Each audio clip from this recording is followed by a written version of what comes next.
Hi all. ഇന്ന് നമ്മൾ discuss ചെയ്യുന്നത് ആംപ്ലിറ്റ്യൂഡ് മോഡുലേഷൻ, ഫ്രീക്വൻസി മോഡുലേഷൻ. അതിനകത്ത് നിങ്ങൾക്ക് ചോദിക്കാൻ ചാൻസ് ഉള്ള ചെറിയ ചെറിയ 3 മാർക്ക് അല്ലെ 4 മാർക്ക് ക്വസ്റ്റ്യൻസ് ആണ്. Hi all. ഇന്ന് നമ്മൾ ഡിസ്കസ് ചെയ്യുന്നത് ചെറിയ 4 മാർക്കിനൊക്കെ ചോദിക്കാൻ ചാൻസ് ഉള്ള ചെറിയ ക്വസ്റ്റ്യൻസ് ആണ്. അത് നിങ്ങളുടെ പാർട്ട് എയിലൊക്കെ അല്ലെങ്കിൽ ഏതെങ്കിലും ഒരു എസ്എ ക്വസ്റ്റ്യന്റെ ഭാഗമായിട്ടൊക്കെ ചേർന്ന് വരാൻ ചാൻസ് ഉള്ള ക്വസ്റ്റ്യൻസ് ആണ്. അപ്പൊ ആദ്യത്തെ നോക്കാം. What are the performance characteristics of a radio receiver? ഒരു റേഡിയോ റിസീവറിന്റെ പെർഫോമൻസ് ക്യാരക്ടറിസ്റ്റിക്സ് എന്തൊക്കെയാണ്, എന്തെല്ലാമാണ് ഒരു റേഡിയോ റിസീവർ നല്ലതാണ് എന്നൊക്കെ പറയുന്നതെന്നാണ് പറയുന്നത്. അപ്പൊ ആദ്യത്തെ പെർഫോമൻസ് ക്യാരക്ടർ ആണ് സെലക്ടിവിറ്റി. എന്താണ് സെലക്ടിവിറ്റി? അന്നേരം selectivity of a radio receiver is the ability to select the desired signal and to reject unwanted signals. അന്നേരം ഒരു റേഡിയോ റിസീവറിന്റെ സെലക്ടിവിറ്റി എന്ന് പറയുന്നത് എന്താണ്? Ability to select the desired signal. നമുക്ക് ആവശ്യമുള്ള സിഗ്നലിനെ മാത്രം സെലക്ട് ചെയ്യുക, വേണ്ടാത്തതിനെ എല്ലാം റിജക്റ്റ് ചെയ്യുക. ആ ഒരു റേഡിയോ റിസീവറിന്റെ കഴിവിനെയാണ് എന്തെന്ന് വിളിക്കുന്നത്? സെലക്ടിവിറ്റി എന്ന് വിളിക്കുന്നത്. ഒരു എക്സാമ്പിൾ പറഞ്ഞു കഴിഞ്ഞാൽ ഇപ്പം നമുക്ക് വേണ്ടുന്നത് 94.3 FM ആണെങ്കിൽ നമ്മൾ അതിനെ ട്യൂൺ ചെയ്ത് വെച്ച് കഴിഞ്ഞാൽ ആ ഒരു സിഗ്നലിനെ മാത്രമേ ആ ആന്റിന റിസീവ് ചെയ്യൂ, അല്ലെങ്കിൽ ആ ഒരു റിസീവർ റേഡിയോ റിസീവർ റിസീവ് ചെയ്യും. ബാക്കി എല്ലാത്തിനെയും അതെന്ത് ചെയ്യും? റിജക്റ്റ് ചെയ്ത് കളയും. അതിനെയാണ് എന്തെന്ന് വിളിക്കുന്നത്? സെലക്ടിവിറ്റി എന്ന് വിളിക്കുന്നത്. അടുത്ത ഒരു ഫീച്ചറാണ് സെൻസിറ്റിവിറ്റി. അന്നേരം sensitivity of a receiver is the ability to respond to the weak signals. എന്ന് വെച്ചാൽ വളരെ വീക്കായിട്ടുള്ള സിഗ്നൽസിന് പോലും റെസ്പോണ്ട് ചെയ്യാനുള്ള കഴിവിനെയാണ് ഒരു റേഡിയോ റിസീവറിന്റെ കഴിവിനെയാണ് എന്തെന്ന് വിളിക്കുന്നത്? സെൻസിറ്റിവിറ്റി എന്ന് വിളിക്കുന്നത്. ഇനി അടുത്ത ഒരു പെർഫോമൻസ് പാരാമീറ്റർ ആണ് ഫിഡിലിറ്റി. അന്നേരം എന്താണ് fidelity? Fidelity of a receiver is the ability to reproduce faithful all audio frequency. അന്നേരം ഒരു റിസീവറിന്റെ എബിലിറ്റിയാണ് എന്താ? നമുക്ക് കിട്ടിയ മെസ്സേജ് സിഗ്നൽ എല്ലാ ഫ്രീക്വൻസിയിലുമുള്ള, എല്ലാ ഓഡിയോ ഫ്രീക്വൻസിയിലുമുള്ള മെസ്സേജ് സിഗ്നലിനെ നല്ല രീതിയിൽ റീപ്രൊഡ്യൂസ് ചെയ്യുക. നമുക്കിപ്പം നമ്മൾ ട്രാൻസ്മിറ്റ് ചെയ്യുന്ന മെസ്സേജിനകത്ത് ചിലപ്പോൾ ലോ ഫ്രീക്വൻസി സിഗ്നൽ കാണാം, ഹൈ ഫ്രീക്വൻസി സിഗ്നൽ കാണാം, മിഡിൽ ഫ്രീക്വൻസി സിഗ്നൽ ഒക്കെ കാണാം. ഇതിനെല്ലാം നമ്മൾ റിസീവ് ചെയ്യുന്ന സമയത്ത് അതേപോലെ തന്നെ റീകൺസ്ട്രക്ട് ചെയ്തെടുക്കേണ്ടതായിട്ടുണ്ട്. അങ്ങനെ അത് റീപ്രൊഡ്യൂസ് ചെയ്തെടുക്കാനുള്ള ആ ഫെയ്ത്ത്ഫുള്ളി ഓൾ ഓഡിയോ ഫ്രീക്വൻസിയെ റീപ്രൊഡ്യൂസ് ചെയ്തെടുക്കാനുള്ള ഒരു റിസീവറിന്റെ കഴിവിനെയാണ് എന്തെന്ന് പറയുന്നത്? ഫിഡിലിറ്റി എന്ന് പറയുന്നത്. അന്നേരം മെയിനായിട്ടും ഒരു റേഡിയോ റിസീവറിൽ വരുന്ന പെർഫോമൻസ് ക്യാരക്ടറിസ്റ്റിക്സ് എന്ന് പറയുന്നത് ഈ 3 സെലക്ടിവിറ്റി, സെൻസിറ്റിവിറ്റി, ഫിഡിലിറ്റി. ഓക്കെ, ഇനി അടുത്ത ഒരു ക്വസ്റ്റ്യൻ ഇമ്പോർട്ടന്റ് ആണ്, വെരി വെരി ഇമ്പോർട്ടന്റ് ആണ്. അതാണ് AM ഉം FM ഉം തമ്മിലുള്ള കമ്പാരിസൺ. ഇത് സ്ഥിരം യൂണിവേഴ്സിറ്റി എക്സാമിന് 4 മാർക്കിനൊക്കെ ചോദിക്കുന്ന ക്വസ്റ്റ്യൻ ആണ്. ഇത് പഠിച്ചുകൊണ്ട് പോയേ പറ്റൂ.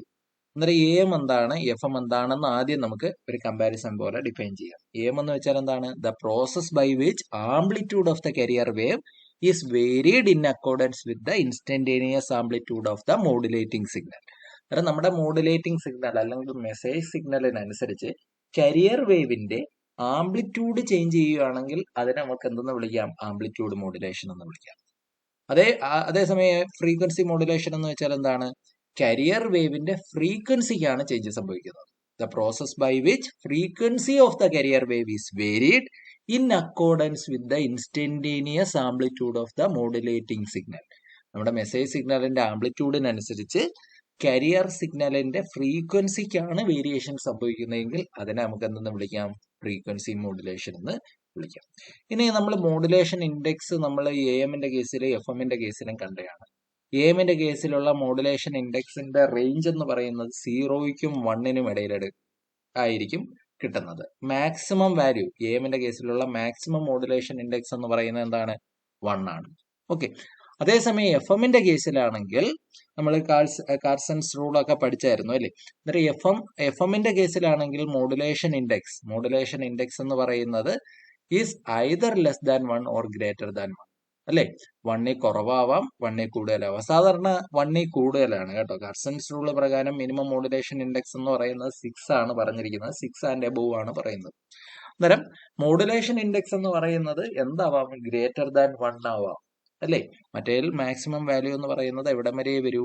1 വരെ വരൂ. അതേസമയം FM-ന്റെ കേസിൽ മോഡുലേഷൻ ഇൻഡെക്സിന്റെ വാല്യൂ ഐദർ ലെസ് ദാൻ 1, ഒന്നെങ്കിൽ 1ൽ കുറയാം, അല്ലെങ്കിൽ എന്ത് കൂടാം, 1ൽ കൂടാം. ഓക്കെ. ഇനി അടുത്ത എമ്മിന്റെ അടുത്തൊരു പ്രത്യേകതയാണ് ട്രാൻസ്മിറ്റഡ് പവർ ഈസ്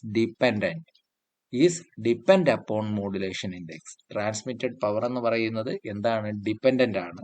എന്തിനെ ഡിപ്പെൻഡ് ചെയ്യുന്നത്? മോഡുലേഷൻ ഇൻഡെക്സിനെ ഡിപ്പെൻഡ് ചെയ്യുന്നു.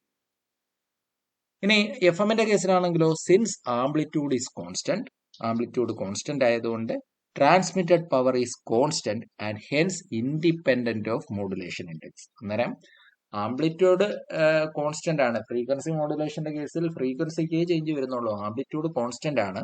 അതുകൊണ്ട് തന്നെ ട്രാൻസ്മിറ്റഡ് പവർ എന്ന് പറയുന്നത് എന്തായിരിക്കും? കോൺസ്റ്റന്റ് ആയിരിക്കും. അത് എന്തിന് ഇൻഡിപെൻഡന്റ് ആണ്? മോഡുലേഷൻ ഇൻഡെക്സിന് ഇൻഡിപെൻഡന്റ് ആണ്. ഇനി എമ്മിന്റെ കേസിലാണെങ്കിൽ ഡിമോഡുലേഷൻ എന്ന് പറയുന്നത് ഈസി ആണ്. എഫ് എമ്മിന്റെ കേസിലാണെങ്കിൽ ഡിമോഡുലേഷൻ എന്ന് പറയുന്നത് ഡിഫിക്കൽട്ട് ആണ്. നമ്മൾ അതിനകത്ത് എക്സ്ട്രാ കുറേ സർക്യൂട്ടും കാര്യങ്ങളും എല്ലാം കണ്ടു അല്ലേ. ലിമിറ്റർ സർക്യൂട്ട് ഉണ്ട്, ഡിസ്ക്രിമിനേറ്റർ ഉണ്ട്, ഡിഎംഫസിസ് സർക്യൂട്ട് ഉണ്ട്. അന്നേരം കുറച്ചുകൂടെ എമ്മിനെ വെച്ച് കമ്പയർ ചെയ്യുമ്പോഴത്തേക്കും ഡിമോഡുലേഷൻ എന്ന് പറയുന്നത് എഫ് എമ്മിന്റെ കേസിൽ എന്താണ്? ഡിഫിക്കൽട്ട് ആണ്. ഇനി എമ്മിന്റെ കേസിലുള്ള ബാൻഡ് വിഡ്ത്ത് എന്ന് പറയുന്നത് ട്വൈസ് ദ മോഡുലേറ്റിംഗ് ഫ്രീക്വൻസി അല്ലേ. Bandwidth is equal to 2FM ആയിരുന്നു. And is independent of modulation index. Modulation ഇൻഡെക്സിന് ഇൻഡിപെൻഡന്റ് ആണെന്ന് നമ്മൾ കണ്ടു. അതേസമയം എഫ് എമ്മിന്റെ കേസിൽ വരുമ്പോഴത്തേക്കും ബാൻഡ് വിഡ്ത്ത് എന്ന് പറയുന്നത് എന്തിന് പ്രൊപ്പോർഷണൽ ആണ്? Proportional to modulation index. Modulation ഇൻഡെക്സിന് പ്രൊപ്പോർഷണൽ ആണ്. ബാൻഡ് വിഡ്ത്തിന്റെ ഇക്വേഷൻ ഒക്കെ നമ്മൾ കണ്ടതാണ്. എന്താണ് ഇവിടെ ബാൻഡ് വിഡ്ത്തിന്റെ ഇക്വേഷൻ എന്ന് പറയുന്നത്? എന്താണ്? 2FM ഇൻറ്റു MF പ്ലസ് 1 അല്ലേ. ഇതല്ലായിരുന്നോ ബാൻഡ് വിഡ്ത്തിന്റെ ഇക്വേഷൻ? അതേസമയം എമ്മിന്റെ കേസിലാവുമ്പോൾ ബാൻഡ് വിഡ്ത്തിന്റെ ഇക്വേഷൻ 2FM എന്ന് മാത്രമേ ഉണ്ടായിരുന്നുള്ളൂ. അന്നേരം ഇവിടെ ബാൻഡ് വിഡ്ത്ത് എന്ന് പറയുന്നത് എന്തിന് പ്രൊപ്പോർഷണൽ ആണ്? Proportional to modulation index. Modulation ഇൻഡെക്സിന് എന്താണ്? പ്രൊപ്പോർഷണൽ ആണ് എന്ത്? നമ്മുടെ ബാൻഡ് വിഡ്ത്ത് എന്ന് പറയുന്നത്. ഓക്കെ. ഇനി അടുത്ത area of reception is greater. എമ്മിന്റെ കേസിലാണെങ്കിൽ ഏരിയ ഓഫ് റിസപ്ഷൻ എന്ന് പറയുന്നത് ഗ്രേറ്റർ ആണ്. കവറേജ് ഏരിയ എഫ് എമ്മിനെ വെച്ച് കമ്പയർ ചെയ്യുമ്പോൾ കുറച്ചുകൂടെ കൂടുതലാണ്. അതേസമയം എഫ് എമ്മിന്റെ കേസിലാകുമ്പോൾ ഏരിയ ഓഫ് റിസപ്ഷൻ എന്ന് പറയുന്നത് സ്മാളർ ആയിരിക്കും. അപ്പൊ ഇത്രയാണ് മെയിനായിട്ടും എമ്മും എഫ് എമ്മും തമ്മിലുള്ള ഡിഫറൻസസ്. ഓക്കെ. ഇനി അടുത്തത് നമുക്ക് അഡ്വാൻറ്റേജസ് ഓഫ് എഫ് എം. നമ്മൾ എഫ് എമ്മിനെ കുറച്ച് എമ്മിനെ വെച്ച് കമ്പയർ ചെയ്യുമ്പോൾ കുറച്ച് അഡ്വാൻറ്റേജസ് ഉണ്ട്. അതെന്തൊക്കെയാണെന്ന് നമുക്ക് നോക്കാം. എഫ് എമ്മിന്റെ കേസിൽ എഫിഷ്യൻസി എന്ന് പറയുന്നത് ഹൈ എഫിഷ്യൻസി ആണ്. എഫിഷ്യൻസി എന്ന് പറയുന്നത് ഹൈ എഫിഷ്യൻസി ആണ്. അതുകൂടാതെ ഒരുവിധം എന്താണ്? നല്ല കവറേജ് ഏരിയയും ഇതിന് പ്രൊവൈഡ് ചെയ്യാൻ പറ്റും. എഫ് എം ട്രാൻസ്മിഷന് പ്രൊവൈഡ് ചെയ്യാൻ പറ്റും.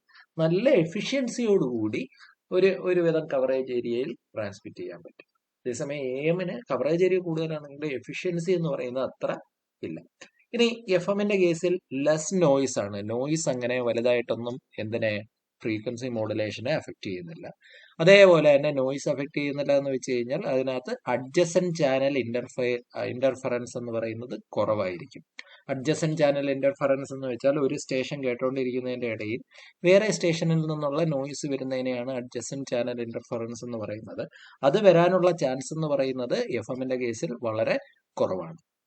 പിന്നെ ഇതിനകത്ത് എഫ് എമ്മിന്റെ കേസിൽ എല്ലാ ട്രാൻസ്മിറ്റ് ചെയ്യുന്ന പവർ എല്ലാം എന്താണ്? യൂസ്ഫുൾ ആണ്. നമ്മൾ നേരത്തെ കണ്ടു എമ്മിന്റെ കേസിൽ ട്രാൻസ്മിറ്റഡ് പവർ എന്ന് പറയുന്നത് മോഡുലേഷൻ ഇൻഡെക്സിനെ ഡിപ്പെൻഡ് ചെയ്യുന്നുണ്ട്. ഇവിടെ മോഡുലേഷൻ ഇൻഡെക്സിനെ ഒന്നും എന്താണ്?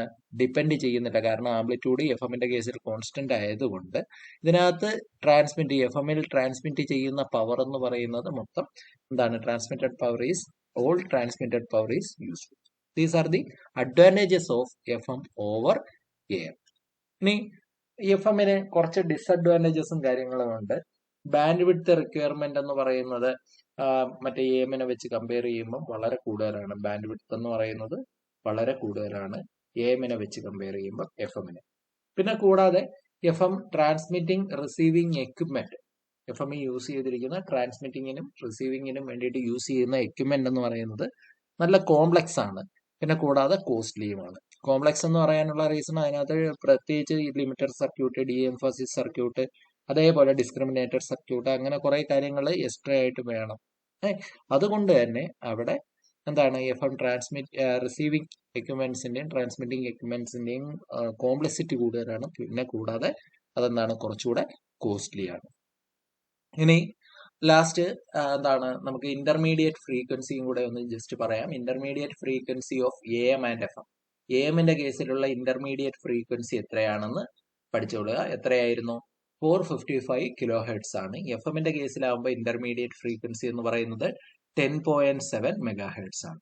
അതായത് ഇന്റർമീഡിയറ്റ് ഫ്രീക്വൻസി എന്ന് പറയുന്നത് ലോക്കൽ ഓസിലേറ്ററി നമ്മൾ മിക്സിങ് കണ്ടായിരുന്നു. RF ആംപ്ലിഫയറിൽ നിന്ന് വരുന്ന സിഗ്നലും ലോക്കൽ ഓസിലേറ്ററിൽ നിന്ന് പ്രൊഡ്യൂസ് ചെയ്യുന്ന സിഗ്നലും കൂടെ മിക്സറിനകത്ത് മിക്സ് ചെയ്യും. ആ മിക്സറിന്റെ ഔട്ട്പുട്ട് സിഗ്നൽ എന്ന് പറയുന്നതാണ് ഇന്റർമീഡിയറ്റ് ഫ്രീക്വൻസി സിഗ്നൽ എന്ന് പറയുന്നത്. AMന്റെ കേസിൽ ആ ഇന്റർമീഡിയറ്റ് ഫ്രീക്വൻസി സിഗ്നലിന്റെ വാല്യൂ എന്ന് പറയുന്നത് 455 കിലോ ഹെർട്സ് ആണ്. FMന്റെ കേസിലാവുമ്പോൾ അതിന്റെ വാല്യൂ എന്ന് പറയുന്നത് 10.7 മെഗാ ഹെർട്സ് ആണ്. അപ്പൊ ഇത്രയേ ഉള്ളൂ ഇതുമായിട്ട് ബന്ധപ്പെട്ട് ചോദിക്കാൻ ചാൻസ് ഉള്ള ചെറിയ ചെറിയ ക്വസ്റ്റ്യൻസ്. അപ്പം നമുക്ക് അടുത്ത ക്ലാസ്സിൽ അടുത്ത ഒരു ടോപ്പിക്കുമായി കാണാം. See U.